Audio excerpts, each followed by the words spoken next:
Bismillah. Assalamualaikum warahmatullahi wabarakatuh. Innal hamdalillah nahmaduhu wa nasta'inuhu wa nastaghfiruh wa na'udzu billahi min syururi anfusina wa sayyiati a'malina. May yahdihillahu fala mudhillalah wa may yudlilhu fala hadiyalah. Asyhadu an la ilaha illallah wahdahu la syarikalah wa asyhadu anna Muhammadan abduhu wa rasuluhu la nabiyya ba'dah. Ya ayyuhalladzina amanu taqullaha haqqa tuqatih wa la tamutunna illa wa antum muslimun. Amma ba'du, fa inna asdaqal hadits kitabullah wa khairal hadi Muhammadin sallallahu alaihi wasallam. Syarrul umuri muhdatsatuha wa kullu muhdatsatin bid'ah wa kullu bid'atin dhalalah wa kullu dhalalatin finnar. Ayyuhal ikhwah, janallahu ayyakum ajmain. Alhamdulillah, segala puji hanya milik Allah Subhanahu wa taala yang dengan nikmatnya Allah Subhanahu wa taala kembali mempertemukan kita dalam media ini untuk melanjutkan pelajaran kita dari kitab Ad-Durus Al-Yaumiyah. Sekarang kita masuk pelajaran yang ke-195, yaitu fadlud da'wati ilallah, keutamaan berdakwah kepada Allah Subhanahu wa taala. Ketahuilah saudaraku rahimanillah wa iyyakum ajmain, ad-da'wah ilallah, mengajak kepada Allah Subhanahu wa taala, merupakan tugas para nabi dan rasul. Oleh karena itu, ketika orang yang beriman berdakwah mengajak kepada Allah Subhanahu wa taala, mereka sama saja telah menjalankan tugas yang sama seperti para nabi dan rasul, itu mengajak manusia kembali kepada Allah Subhanahu wa taala.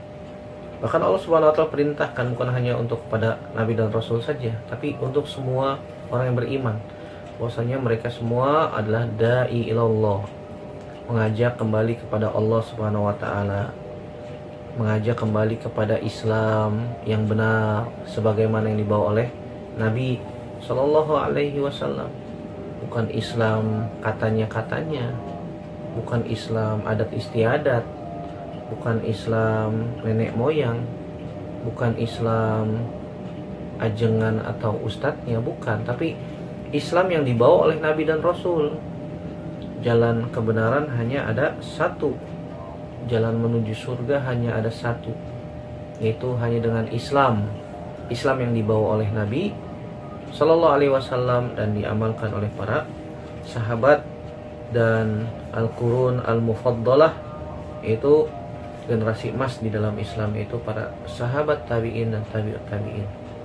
Kita akan baca dua dalil yang berkaitan tentang keutamaan berdakwah kepada Allah Subhanahu wa taala, mengajak manusia kembali ke jalan Allah Subhanahu wa taala. Yang pertama dari surat Yusuf ayat 108. Allah Subhanahu wa taala berfirman, "Qul hadhihi sabili ad'u ilallahi ala basiratin ana wa man ittaba'ani wa subhanallahi wa ma ana minal musyrikin." Kata Allah Subhanahu wa taala, "Qul hadhihi sabili," katakanlah wahai Muhammad kepada manusia, hadhihi sabili, ini adalah jalanku yang aku berjalan di atasnya. Ad'u ilallah, aku mengajak kepada Allah Subhanahu wa taala. Perhatikan ayat ini, ad'u ilallah, aku mengajak kepada Allah, mengajak untuk mentauhidkan Allah Subhanahu wa taala dalam beribadah, meninggalkan seluruh penyembahan kepada selain Allah, termasuk diantaranya menyembah patung ya. Makanya Islam melarang membuat patung manusia. Iya, dilarang membuat patung manusia.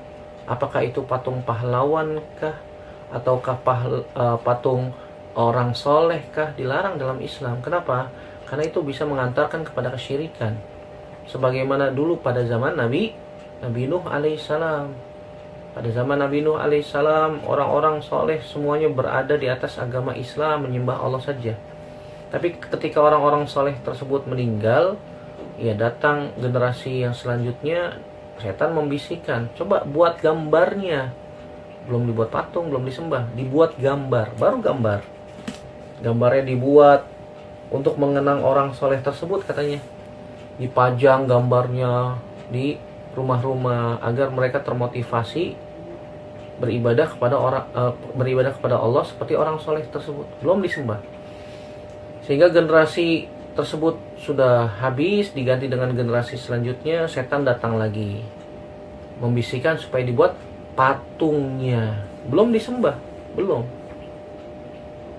Ditaruh, diletakkan di alun-alun kota, di tengah-tengah kota. Tujuannya untuk supaya mengenang mereka, supaya bisa beribadah seperti mereka. Tujuannya baik, tapi caranya tidak dibenarkan dalam Islam.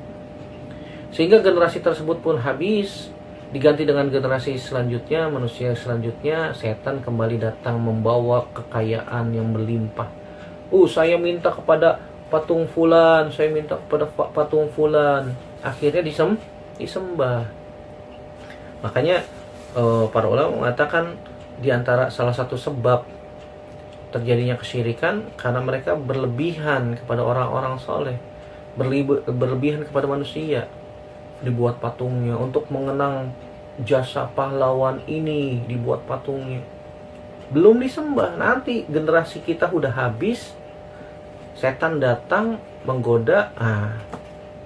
Begitulah kesyirikan, saudaraku rahimanillah wa iyyakum ajmain. Makanya Islam menutup celah, menutup jalan. Seluruh jalan yang mengantarkan kepada Islam ditutup. Bukan kita tidak hormat kepada pahlawan, bukan kita tidak mengenang tanda jasa mereka, tidak. Tapi bisa dilakukan dengan hal yang lain yang bermanfaat. Apalagi membuat patung itu membutuhkan biaya yang besar. Coba kalau biaya yang besar tersebut dialihkan kepada orang-orang yang tidak mampu. Banyak saudara kita kaum muslimin yang masih kelaparan, kedinginan, tidak punya rumah, ya, terlantar di jalanan, bahkan ada yang meninggal di jalanan. Siapa yang bertanggung jawab tuh kalau bukan kita semua nanti di hadapan Allah Subhanahu wa taala? Apalagi pemimpin daerah, pemimpin negeri, subhanallah. Tanggung jawab luar biasa besar di sisi Allah Subhanahu wa taala. Oleh karena itu, Islam menutup celah, seluruh celah yang bisa mengantarkan kepada dosa dan maksiat, ya. Ad'u ilallah, mengajak kepada Allah Subhanahu wa taala, meninggalkan kesyirikan, mentauhidkan Allah dalam ibadah dan seterusnya. Begitu juga mengajak orang-orang menganut agama Islam, tapi tanpa paksaan, ya. La ikraha fid din, tidak ada paksaan di dalam agama Islam. Mengajak kepada taubat supaya orang-orang yang biasa melakukan dosa dan maksiat kembali kepada Allah. Wa anibu ila rabbikum wa aslimu lahu, kembalilah kepada Allah Rabb kalian dan berserah dirilah kepada Allah Subhanahu wa taala. Ad'u ilallah, mengajak kepada Allah, bukan mengajak kepada diri kita sendiri, bukan mengajak kepada bendera. Islam nggak punya bendera. Tidak mengajak kepada politik, bukan mengajak kepada dirinya, dipampang fotonya supaya nih pilih saya, pakai peci, pakai atribut Islam, tapi tujuannya untuk mendapatkan kekuasaan. Waliyazubillah, nasallallahu salamata wal afiyah. Apakah seperti itu Islam yang benar? Apalagi kalau kita sudah belajar, ya, kita sudah belajar Islam yang benar, tapi ya berarti dia bukan yad'u ilallah, berarti dia yad'u ila nafsihi, mengajak kepada dirinya sendiri. Waliyazubillah, nasallallahu salamata wal afiyah. Mengajak kepada Allah Subhanahu wa taala, memberikan manfaat kepada manusia, memberikan hidayah kepada manusia, bukan mengajak kepada dirinya sendiri. Ingat, ya, barometer kebenaran bukan dilihat dari banyaknya pengikut, bukan. Nabi SAW pernah ditampakkan oleh Allah Subhanahu wa taala di padang mahsyar, ada nabi pengikutnya hanya 1-2 orang, bahkan ada nabi yang tidak ada pengikutnya sama sekali. Kata Nabi SAW, "Wan nabiyyu wa ma'ahu rahtu." wan nabiyyu ma'ahu rajul wa rajulan wan nabiyyu laisa ma'ahu ahadun. Hadisnya sahih riwayat Imam Bukhari dan Imam Muslim. Ada nabi yang pengikutnya tidak sampai 10 orang. Ada nabi yang pengikutnya 1 orang, pengikutnya 2 orang, bahkan ada nabi yang tidak ada pengikutnya sama sekali. Apakah ini menunjukkan Allah salah pilih nabi? Kan tentu tidak. Berarti suuzon dong sama Allah Subhanahu wa taala. Ya, barometer kebenaran bukan dilihat dari banyaknya pengikut, bukan. Tapi barometer kebenaran adalah berdasarkan dalil Al-Qur'an ataupun hadis Nabi Shallallahu alaihi wasallam. Kata Nabi SAW, la an yahdiyallahu bika rajulan wahidan khairun laka min humrin na'am. Ya, nanti hadisnya kita baca. Allah memberikan hidayah karena sebab dirimu itu lebih baik. Seorang mendapatkan hidayah karena sebab kita mengajak dia masuk Islam, mengajak dia ngaji, ngajak dia kembali kepada Allah Subhanahu wa taala. Kemudian dia mendapatkan hidayah dari Allah Subhanahu wa taala dan dia mengamalkan Islam dengan baik dan benar, maka itu lebih baik daripada kita mendapatkan apa? Unta merah. Ad'u ilallah ala basiratin, di atas ilmu, di atas dalil, bukan berdasarkan hawa nafsu, bukan berdasarkan pendapat, bukan. Oleh karena itu seorang dai diharuskan, diwajibkan mereka belajar menghafal Quran, menghafal hadis semampunya ya. Kemudian dia berusaha untuk mengajak manusia terdekatnya, istri, anaknya diajarkan. Makanya orang Arab mengatakan faqidus syai' la yu'ti. Orang yang tidak memiliki sesuatu tidak bisa memberikan sesuatu. Oleh karena itu di antara yang dibutuhkan seorang dai adalah ma'rifatul halal wal haram, mengetahui perkara-perkara yang halal, perkara-perkara yang haram. Begitu juga mengetahui perkara yang wajib, yang mustahab, yang makruh, yang mubah, agar jangan sampai dia salah dalam menyampaikan kepada umat. Ud'u ila sabili rabbika bil hikmati wal mau'izatil hasanah wajadilhum billati hiya ahsan. Kata Allah Subhanahu wa taala dalam surat An-Nahl ayat 125, ajaklah menuju jalan Rabbmu dengan hikmah, dengan ilmu, wal mau'izatil hasanah, nasihat yang baik, nasihat yang sopan, nasihat yang dikemas dengan apik, dengan cantik, bukan dengan marah-marah. Kita mengajak manusia dengan hikmah, dengan ilmu, dengan santun, dengan sopan, dengan bahasa yang terbaik, sehingga mereka mau menerima apa yang kita sampaikan. Betapa banyak orang yang niatnya baik, menyampaikan baik, tapi caranya mungkin kurang sopan, mungkin caranya kurang dikemas dengan apik, dikemas dengan baik, sehingga tidak diterima oleh masyarakat. Wajadilhum billati hiya ahsan, dan kalau mereka berjidal maka jidallah dengan cara yang baik. Ana wa manittaba'ani, aku dan orang-orang yang mengikutiku. Ini menunjukkan bahwasanya anna man lam yad'u ilallahi lam yuhaqqiq ittiba'ar rasul. Orang-orang yang belum mengajak atau tidak mengajak kembali kepada jalan Allah, maka hakikatnya belum merealisasikan ittiba'ur rasul, belum merealisasikan mengikuti Nabi Shallallahu alaihi wasallam. Wa anna man da'a ilallahi ala jahlin lam yuhaqqiq ittiba'ar rasul. Begitu juga yang mengajak kepada Allah Subhanahu wa taala di atas kebodohan, maka hakikatnya dia belum mengikuti Nabi Shallallahu alaihi wasallam. Ada orang berdakwah tapi isinya cuma cengenges, ketawa ketiwi, bercanda, melucu. Itu mah bukan dai namanya, itu ngelawak. Pelawak berubah menjadi dai katanya, jadi ustadz. Backgroundnya ngelawak, nggak ada ilmu, nggak hafal dalil, jadi ustadz. Gimana ceritanya? Akhirnya yang diisi dari awal sampai akhir nggak ada ilmunya, nggak berbobot, ketawa terus sepanjang pengajian itu. Apa faedahnya? Apa manfaatnya? Gimana pertanggungjawaban kita nanti di hadapan Allah Subhanahu wa taala kalau seperti itu?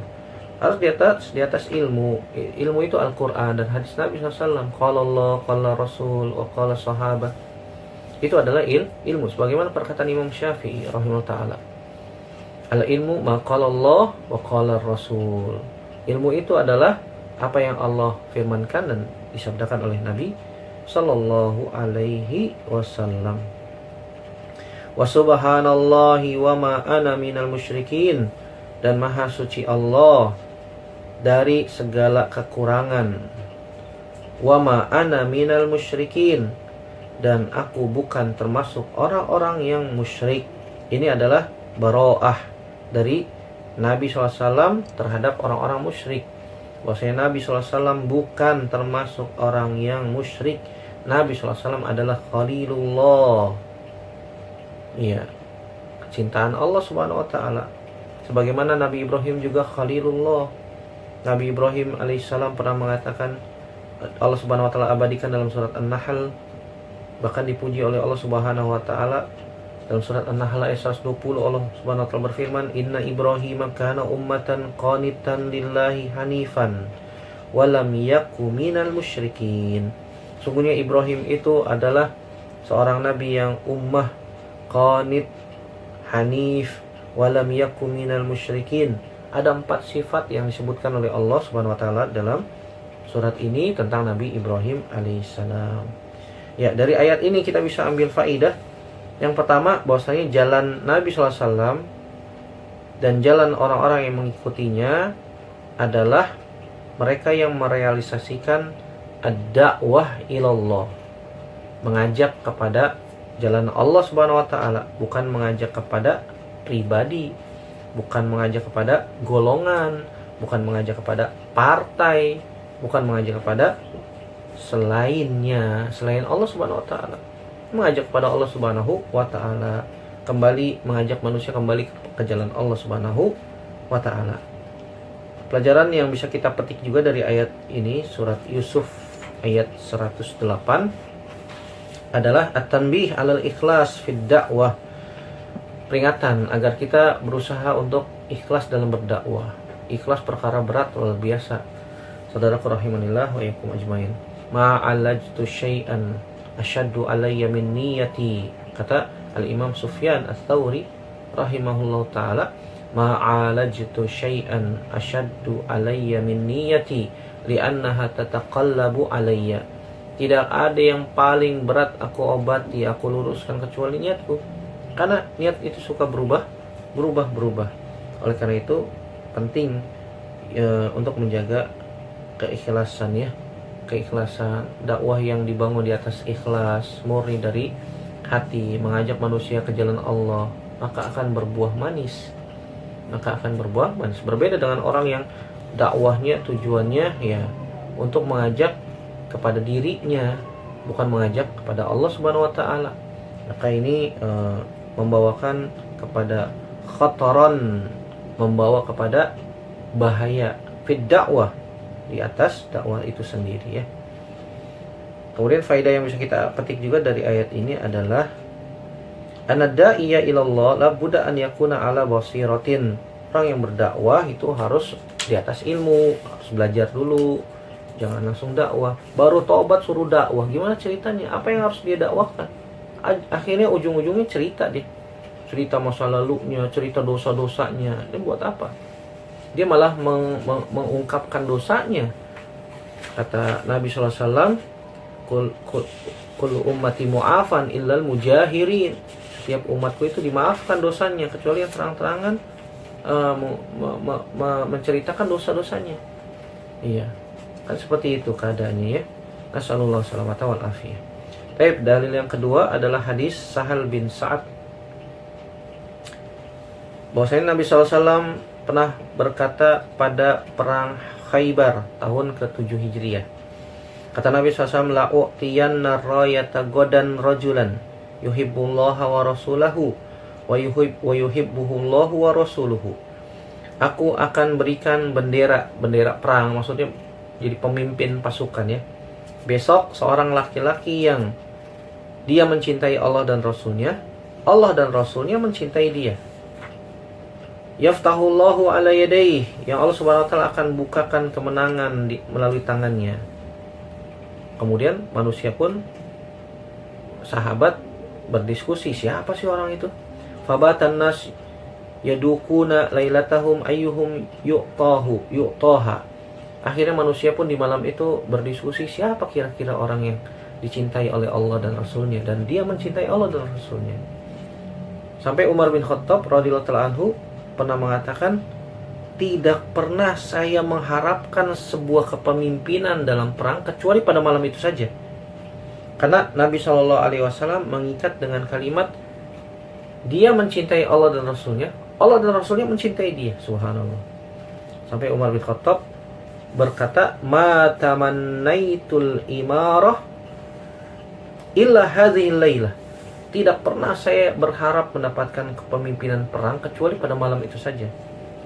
Kecuali pada malam itu saja. Karena Nabi SAW mengatakan, yuhibbullaha wa rasulahu wa yuhibbuhullahu wa rasuluhu. Falamma asbahu godau ala Rasulillahi SAW kulluhum yarju an yu'taha. Ketika di pagi hari, para sahabat pun berkumpul di sekeliling Nabi SAW. Mereka berharap agar diberikan panglima perang itu, bendera perang. Kemudian Nabi SAW mengatakan, Aina Ali bin Abi Thalib. Mana Ali? Ternyata ini maksud adalah Ali bin Abi Thalib. Fakila huwa yashtaki ainaihi. Dia sakit matanya wahai Rasulullah. Farsalu ilaihi fa'utiya bihi fabasaqa fi ainaihi wa da'alahu. Kemudian Nabi SAW pun minta, mana Ali? Dia sakit mata wahai Rasulullah. Matanya tertutup, nggak bisa lihat, sakit mata. Kemudian Nabi SAW mengatakan, panggil dia, bawa ke sini. Akhirnya Ali bin Abi Thalib pun dibawa, dituntun oleh beberapa sahabat. Kemudian Nabi SAW pun meludahi kedua matanya dan mendoakannya. Subhanallah. Dipakai ludah Nabi. Ingat ya, ini ludah Nabi ya. Jangan ada orang sakit mata langsung dicuy langsung diludahin, jangan. Ini ludah Nabi berkah. Dan jangan sampai kita jualan ludah. Wih, ludah siapa nih? Ludah Ustadz. Masya Allah. Jangan, gak boleh. Ini ludah Nabi SAW. Ludah Nabi itu punya keberkahan. Fabasaqa fi ainaihi. Kemudian Nabi SAW pun meludahi kedua matanya dan mendoakannya. Fabaro'a. Langsung sembuh. Bayangkan, subhanallah. Ka'an lam yakun bihi wajah. Seakan-akan tidak pernah sakit mata. Bahkan dalam sebuah riwayat disebutkan, setelah itu kata Ali bin Abi Thalib, saya tidak pernah lagi sakit mata sampai meninggal, sampai tua. Matanya bagus, jernih, bersih. Ya, nggak min, nggak plus. Kalau kita udah faktor usia, faktor U, ya matanya jadi plus. Lihat dekat harus begini. Gitu. Ini Nabi SAW mendoakan dan mengobati Ali dengan wasilah perantara ludahnya. Kemudian fa'atahur rayah. Kemudian Nabi SAW pun memberikan bendera panglima perang kepada Ali bin Abi Thalib, seraya mengatakan, unfuz ala rislik hatta tanzila bisahatihim. Unfuz ala rislik, yaitu maksudnya la tusri fil masyi, jalan perlahan, jangan menimbulkan kegaduhan. La yakunu hunaka aswatun aw sakhbun, bal yakunu hunaka hudu'un tam wasair birrifqi, jalan dengan tenang, jangan banyak kegaduhan. Unfuz ala rislik hatta tanzila bisahatihim, sampai dekat ke tempat benteng orang Yahudi yang ada di Khaybar. Kemudian Nabi SAW mengatakan, summad'uhum ilal Islam, ajak mereka ke agama Islam, ajak mereka. Padahal orang Yahudi ya. Ya, ini hikmahnya jihad di jalan Allah Subhanahu Wa Taala bukan ngejajah, bukan. Kaum muslimin itu nggak pernah ngejajah, nggak. Kaum muslimin itu bukan penjajah. Kaum muslimin itu bukan penjajah. Ya, tujuannya untuk mendakwahi mereka, diajak ke agama Islam. Makanya Nabi katakan, ud'uhum ilal Islam, ajak mereka ke dalam Islam. Wa akhbirhum bima yajibu alaihi min haqqillahi ta'ala fihi, dan kabarkan kepada mereka tentang kewajiban atas mereka dari hak-hak Allah Subhanahu wa taala. Hak Allah mentauhidkannya, tidak menyekutukannya dengan sesuatu apapun, ya. Beribadah hanya kepada Allah Subhanahu wa taala saja. Fawallahi, kata Nabi SAW, demi Allah, la an yahdiyallahu bika rajulan wahidan khairun laka min humrin na'am. Demi Allah, kata Nabi SAW, kalau seandainya dengan sebab kamu Allah memberikan hidayah kepada seseorang, itu lebih baik daripada engkau mendapatkan unta merah. Unta merah adalah binatang yang paling mahal dan sudah langka ya, langka. Makanya binatang yang sangat dibanggakan ketika itu.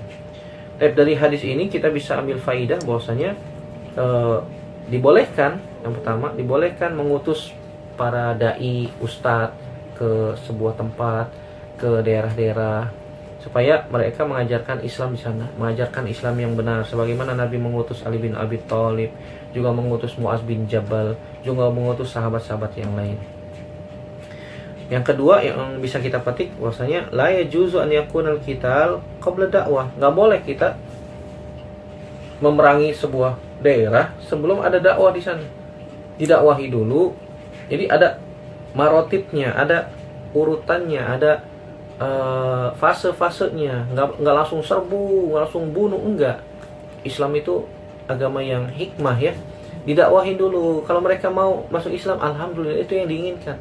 Berarti sudah tidak ada perang, nggak ada bunuh-bunuhan lagi tuh, kan begitu ya.